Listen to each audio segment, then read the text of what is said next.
umaga po mga kasoyli. Another day, another vlog. Ako po ang inyong lingkod na si Kuya Tisoy o Brother Tisoy o Brother Arnold. Ako lang po ay nalulungkot at sa araw na ito dahil sa mga nakikita ko po sa ating bansa, sa mga korupsyon, mga na-embord. Isa pong kinalulungkot ko dito, yung pangalan ng Panginoon nadadamay. Tingnan niyo po. Ito, yan, no? JIL. Judas is Lord. Di ba po? Papalitan niyo po yung pangalan ng Panginoon ng Judas. Ginawa niyo na pong si Judas ang Lord. Opo, kung binabas niyo po si Senator Villanueva, hindi po siya ang binabas niyo. Pinapalitan niyo pa ang Panginoon bilang isang Lord, isang Diyos. Ginagawa niyo si Judas. Isip-isip muna po bago nyo gawin, makapag-bash lang po kayo. Mag-isip po kayo dahil baka kayo'y maparusahan ng Diyos. Naaawa po ako sa inyo. Napakatinding kasalanan po yan. Wag na wag nyo pong gagamitin ang pangalan ng Diyos.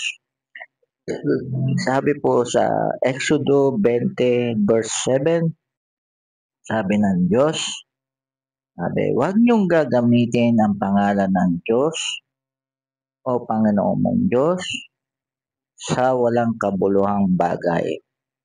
Ako ang Panginoon mong Diyos ang magpaparusa kung sino man ang gagamit ng pangalan ng Diyos sa walang kabuluhang bagay.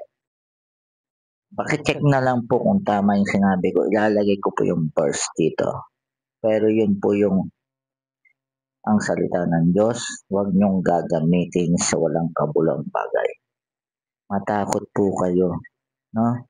Baka mas matindi pa ang parusa nyo kaysa sa mga nangungurakot, sa mga plunder na yan, sa mga nagnanakaw ng bilyon-bilyon. Dahil kasi yun ang kasalanan nun, ninakawan ng ambayan.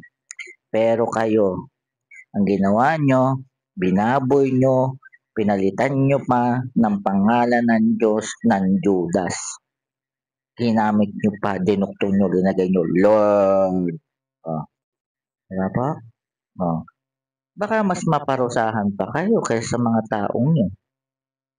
Mag-iingat po tayo mga kaibigan. Hindi porket na isipan nyo na agad. Yan ang binubulong sa inyo ni Satan eh.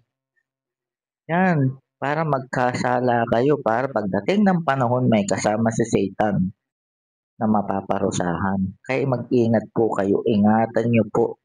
Makipagrelasyon po tayo sa Diyos.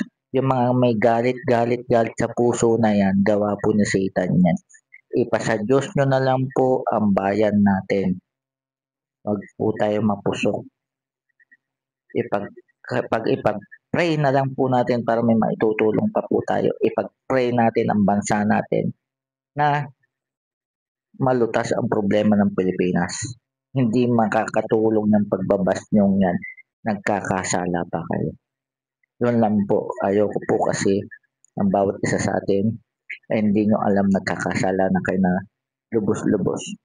Humingi kayo ng tawad sa Diyos. Kung maaari, burahin nyo na yung mga JIL na Judas is Lord na yan.